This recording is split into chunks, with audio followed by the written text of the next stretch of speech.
जय हिंद दोस्तों, मेरा नाम अनुज है। अध्ययन विथ अनुज ऑफिशियल पर आप सभी लोगों का स्वागत है। दोस्तों, जैसा आपको पता है कि मौर्यों के पतन के बाद में देश में कई छोटे बड़े राज्यों का उदय होता है। अगर भारत के पूर्वी, मध्य और दक्कन क्षेत्र की बात करें तो वहाँ पर शुंग, कर्ण, सातवाहन और चेदी वंश ने शासन किया, जिसका वीडियो मैं इसके पहले अपलोड कर चुका हूँ, उसको देख लीजिएगा। भारत के अन्य भागों जैसे भारत के उत्तरी भाग, उत्तरी पश्चिमी भाग पर मध्य एशिया के कई राजवंशों ने शासन किया था, जिनमें से जो है हिंद यूनानी थे, शक थे, पार्थियन या पालो थे तथा कुषाण वंश के थे। तो आज जो है हम इनके बारे में चर्चा करेंगे। यदि बात करें इंडो यूनानियों की, तो इन्होंने भारत पर सबसे पहले आक्रमण किया था। इन्हें इंडो बैक्ट्रियाई भी कहा जाता है। बैक्ट्रिया के ये शासक थे। सिकंदर की मृत्यु के पश्चात उनके उत्तराधिकारियों में एक सेल्यूकस थे, सेल्यूकस निकेटर, जो उनके सेनापति भी थे। उन्हें जब राजगद्दी मिलती है तो वो पश्चिमी और मध्य एशिया में एक विशाल राज्य की स्थापना करते हैं, एक विशाल साम्राज्य की स्थापना करते हैं। सेल्यूकस निकेटर के बाद में उनका उत्तराधिकारी हुआ था एंटियोकस प्रथम। एंटियोकस प्रथम ने सेल्यूकस के साम्राज्य को अक्षुण्ण बनाए रखा और साम्राज्य विस्तार करता रहा। एंटियोकस प्रथम के बाद में राजगद्दी पर बैठते हैं एंटियोकस द्वितीय। उनके गद्दी पर बैठने के बाद में राज्य में विरोध के स्वर उठने लगते हैं और बहुत सारे राज्य जो है खुद को स्वतंत्र घोषित कर देते हैं, छोटे छोटे राज्य बन जाते हैं। उन्हीं में एक राज्य था बैक्ट्रिया। बैक्ट्रिया का शासक डियोडोटस प्रथम हुआ, जिसने बैक्ट्रिया का नेतृत्व किया था। और डियोडोटस प्रथम के बाद में बैक्ट्रिया का शासक होता है डियोडोटस सेकेंड। इसी तरह बैक्ट्रिया पर कई लोगों ने शासन किया, जिसमें जो है यूथिडेमस थे। उनके बाद में डेमेत्रियस के बाद मिनांडर बैठे गद्दी पर। उसके बाद यूक्रेटाइडस बैठे, फिर एंटी आल्किडस बैठे। लास्ट में जो है हार्मिक्स बैठते हैं, जो है बैक्ट्रिया की गद्दी पर।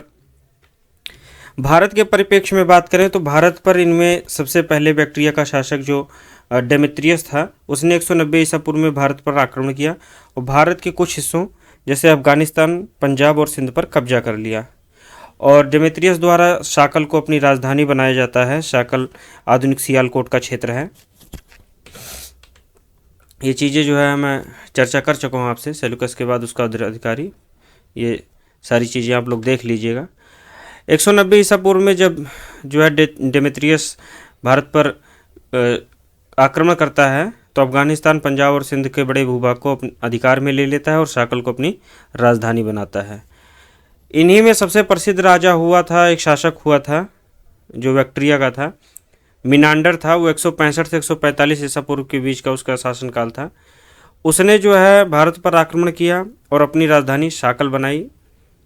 और यदि इंडो यूनानियों की बात करें तो इंडो यूनानियों ने भारत पर जो शासन किया, उस समय इन्होंने सिक्कों को प्रचलन किया और प्रत्येक सिक्के पर जो है शासकों की मुद्राएं अंकित की जाती थी। मिनांडर ने नागसेन से बौद्ध धर्म की दीक्षा ली थी। नागसेन उस समय एक बौद्ध विद्वान थे, उनसे बौद्ध धर्म की शिक्षा ली और मिनांडर ने बौद्ध धर्म के संबंध में बहुत सारे सवाल जो है नागसेन से पूछे थे। उन सवालों का और नागसेन के उत्तरों का संकलन मिलिंद पन्हो नामक पुस्तक में संग्रहित है। उसे जो है मिलिंद पन्हो कहते हैं, अर्थात मिलिंद के प्रश्न। तो ये प्रश्न पूछे जाते हैं, प्रश्न पूछा जाता है एग्जाम्स में कि मिनांडर और नागसेन या नागार्जुन के मध्य जो प्रश्नोत्तर का एक संवाद हुआ था वो किस पुस्तक में दर्ज है, तो वो है मिलिंद पन्हो में। आगे चल कर के हिंद यूनानियों द्वारा सबसे पहले भारत में सोने के सिक्के जारी किए जाते हैं। जैसा कि मैंने बताया था आपको, इन्होंने सबसे ज़्यादा जो है सबसे पहले सोने के सिक्के जारी किए। हिंद यूनानी शासकों ने भारत की उत्तर पश्चिमी सीमा में यूनान की प्राचीन कला, हेलेनिस्टिक कला का प्रचलन किया। हेलेनिस्टिक कला यूनान की प्राचीन कला थी, उसका प्रचलन भारत में किया था। और भारत में गांधार कला इसका उत्तम उदाहरण है। यूनानियों के बाद में शक आते हैं भारत पर। भारत में जो है शक आए और इन्हें सीथियन भी कहा जाता है। इन्होंने बैक्ट्रिया और भारत में जो हिंद यूनानी शासकों के साम्राज्य था उसको नष्ट कर देते, उनकी शक्तियाँ नष्ट कर देते हैं। उसके बाद अपना राज्य स्थापित करते हैं। यदि भारत की बात करें तो भारत में इनकी 5 शाखाएं थी। प्रथम शाखा अफगानिस्तान में थी, दूसरी शाखा इनकी पंजाब में थी। पंजाब में इनकी शाखा जो थी उसकी राजधानी तक्षशिला थी। इनकी तीसरी शाखा मथुरा थी, मथुरा में, जहाँ इन्होंने 2 शताब्दियों तक शासन किया था। चौथी शाखा पश्चिमी भारत में थी। पश्चिमी भारत पर अपना कब्जा जमाया इन्होंने और वहाँ पर 14वीं शताब्दी तक शासन किया था। शकों की 5वीं शाखा ऊपरी दक्कन का क्षेत्र था, वहाँ पर इन्होंने अपनी शक्ति स्थापित की थी। यदि शकों के प्रथम राजा की बात करें तो मो थे। मो नामक जो है शासक प्रथम शक शासक था। शकों को भारत के शासकों या जो है यहाँ के लोगों के द्वारा किसी तरह का प्रतिरोध नहीं झेलना पड़ा, बहुत विरोध नहीं झेलना पड़ा था। लेकिन ईसा पूर्व 57-58 के आसपास उज्जैन के एक स्थानीय राजा थे, उन्होंने शकों के खिलाफ प्रभावी ढंग से युद्ध लड़ा था और शकों को पराजित किया था। और इस लड़ाई के बाद में उन्होंने विक्रमादित्य की उपाधि धारण की थी।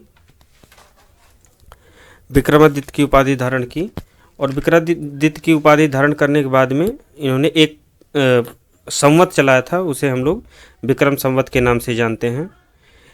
इस जो है विक्रमादित्य की उपाधि के बाद में एक ऐसी प्रतिष्ठित उपाधि बन गई कि उस समय जो भी शासक जीत दर्ज करता था, अपनी शक्ति का प्रदर्शन करता था, वो विक्रमादित्य की उपाधि धारण कर लेता था। और इस परंपरा का ऐसा परिणाम हुआ कि भारतीय इतिहास में 14 ऐसे विक्रमादित्य हुए जिन्होंने इस उपाधि को धारण किया। जिनमें अगर बात करें तो सबसे प्रसिद्ध गुप्त सम्राट चंद्रगुप्त द्वितीय थे, उन्होंने विक्रमादित्य की उपाधि धारण की थी। दोस्तों, शकों की बात करें तो इन्हें सबसे ज़्यादा फ़ायदा जो है गुजरात में समुद्री व्यापार से हुआ। गुजरात के जो है समुद्री तट पर जो भी इन्होंने व्यापार किया, वहाँ से इन्हें जब सबसे ज़्यादा पश्चिमी शाखा जो थी इनकी, वहाँ पर इन्हें लाभ प्राप्त हुआ।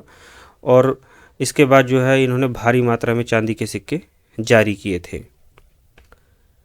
शकों का सबसे प्रतापी राजा रुद्रदामन प्रथम था। इसके शासनकाल में जो है 130 से 150 ईस्वी में इसने जो है गुजरात के बड़े भूभाग पर कब्जा कर लिया था। इसने काठियावाड़ स्थित अर्धशुष्क झील सुदर्शन झील का जीर्णोद्धार कराया था। सुदर्शन झील मौर्यों द्वारा निर्मित कराई गई थी। संस्कृत का सबसे लंबा अभिलेख गिरनार अभिलेख जारी किया था रुद्रदामन प्रथम ने। और इसके पहले जो है सभी अभिलेख प्राकृत भाषा में हुआ करते थे, लेकिन ये प्रथम संस्कृत भाषा का अभिलेख था जो रुद्रदामन प्रथम द्वारा जारी किया गया था। भारत में शक राजा अपने को क्षत्रप कहते थे, ये उनकी उपाधि होती थी, खुद को क्षत्रप कहते थे। इनके बाद जो है शकों के बाद में आते हैं पार्थियन या पहलो। इनका इतिहास बहुत लंबा नहीं है लेकिन महत्वपूर्ण है एग्जाम के दृष्टिकोण से, इसको आइए देखते हैं। पार्थियन या पहलो उत्तर पश्चिम भारत में शकों के वर्चस्व के बाद पार्थियन आए। मूलतः पार्थियन या पहलो जो है ईरान में रहते थे, ये ईरान के निवासी थे। और पार्थियनों का सबसे जो प्रतापी राजा था वो गोंडो फर्नेस था, जिनके शासनकाल में संत थॉमस ईसाई धर्म प्रसार के लिए भारत आए थे।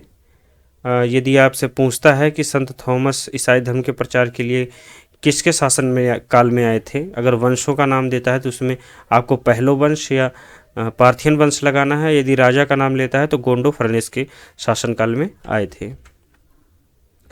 और पहलो या पार्थियनों के बाद दोस्तों भारत में कुषाण का शासन हुआ, कुषाण वंश का। ये जो है सबसे महत्वपूर्ण और सबसे प्रसिद्ध जो है इनके शासक हुए, ये वंश हुआ, तो इसको ध्यान से देखिएगा। इन्हें जो है योची या टोचेरियन भी कहा जाता था। पहलों के बाद कुषाण भारत में आते हैं, कुषाणों को योची या टोचेरियन कहा जाता था। योची कबीला भी 5 संप्रदायों में या 5 शाखाओं में विभक्त था। जैसे मैंने बताया कि शक शाखा 5 जो है भागों में विभक्त थी, वैसे ही कुषाण 5 संप्रदायों में विभक्त थे। तो योची जो है कबीले का जो एक उनमें से एक जो है कुषाण कहलाए, उन्हें कुषाण कहा जाता था। कुषाण वंश का वास्तविक संस्थापक कुजुल कडफिसेस को माना जाता है। ये बहुत बार परीक्षा में पूछता है, इसे पढ़ लीजिएगा, ध्यान रखिएगा। कुजुल कडफिसेस कुषाण वंश का वास्तविक संस्थापक था। इस वंश का सबसे प्रतापी राजा कुषाण हुआ था। सॉरी दोस्तों, यहाँ पर एक कन्फ्यूजन थोड़ा सा गलत हो गया है। इस वंश का सबसे प्रतापी राजा यहाँ पर कनिष्क होना चाहिए, इसको ध्यान रखिएगा। इस वंश का सबसे प्रतापी राजा कनिष्क हुआ था। इनकी राजधानी पुरुषपुर थी, जो आधुनिक पेशावर है। ये याद रखिएगा कि कुषाणों की राजधानी पुरुषपुर थी, जो आधुनिक पेशावर है। कुषाणों की दूसरी राजधानी मथुरा थी। यहाँ पर एक बार मैं और क्लियर कर दूं कि इस वंश का सबसे प्रतापी राजा कनिष्क हुआ था। कनिष्क ने 78 ईस्वी में गद्दी पर बैठने के समय एक संवत चलाया था जो शक संवत कहलाया, जो भारत सरकार द्वारा प्रयोग में लिया जाता है। कनिष्क के द्वारा चलाया गया संवत शक संवत कहलाया, जो भारत सरकार द्वारा प्रयोग में लिया जाता है। ये 78 ईस्वी में चलाया गया था। बौद्ध धर्म की चतुर्थ बौद्ध संगीति, जो बौद्ध धर्म की चतुर्थ बौद्ध संगीति थी, वो कनिष्क के ही शासनकाल में हुई थी, जो कुंडलवन में संपन्न हुई थी। इसकी अध्यक्षता बौद्ध विद्वान वसुमित्र ने की थी। एक बार इसको हम लोग और देखते हैं। बौद्ध धर्म की चतुर्थ बौद्ध संगीति कनिष्क के शासनकाल में कुंडलवन में संपन्न हुई, जिसकी अध्यक्षता वसुमित्र ने की थी। आगे आते हैं। आरंभिक कुषाण शासकों ने भारी संख्या में स्वर्ण मुद्राएं जारी की, जिनकी शुद्धता गुप्त काल की स्वर्ण मुद्राओं से भी उत्कृष्ट थी। कुषाणों ने उत्तरी तथा उत्तरी पश्चिमी भारत में सर्वाधिक संख्या में तांबे के सिक्के को जारी किया था। कुषाणों ने सोने के सर्वाधिक शुद्ध सिक्के जारी किए थे। अगर बात करें सर्वाधिक शुद्ध सोने के सिक्के कुषाणों द्वारा जारी किए गए थे। आयुर्वेद के प्रसिद्ध विद्वान चरक जो है कनिष्क के राजवैद्य थे। इन्होंने चरक संहिता की रचना की थी। यदि आपसे एग्जाम में पूछेगा तो आप लोग याद रखिएगा कि चरक कनिष्क के राजवैद्य हुआ करते थे और उनकी पुस्तक जो है चरक संहिता है। महाविभास सूत्र के रचनाकार वसुमित्र हुए। इसे ही बौद्ध धर्म का विश्वकोश माना जाता है। बौद्ध धर्म का विश्वकोश महाविभास को कहा जाता है, महाविभास सूत्र को, और इसके रचनाकार वसुमित्र हुए। कनिष्क के राजकवि अश्वघोष ने बौद्धों का रामायण और बुद्ध चरित्र की रचना की थी। यह भी मोस्ट इंपॉर्टेंट है, इसको ध्यान रखिएगा कि जो बौद्धों का रामायण है, जिसे बौद्धों का रामायण कहा जाता है, वो बुद्ध चरित्र है, इसके रचनाकार अश्वघोष हुए थे। ये कनिष्क के समकालीन थे। वसुमित्र, पार्श्व, नागार्जुन, महाचेत और संरक्ष कनिष्क के राजदरबार की विभूति थे। भारत का आइंस्टाइन नागार्जुन को कहा जाता है।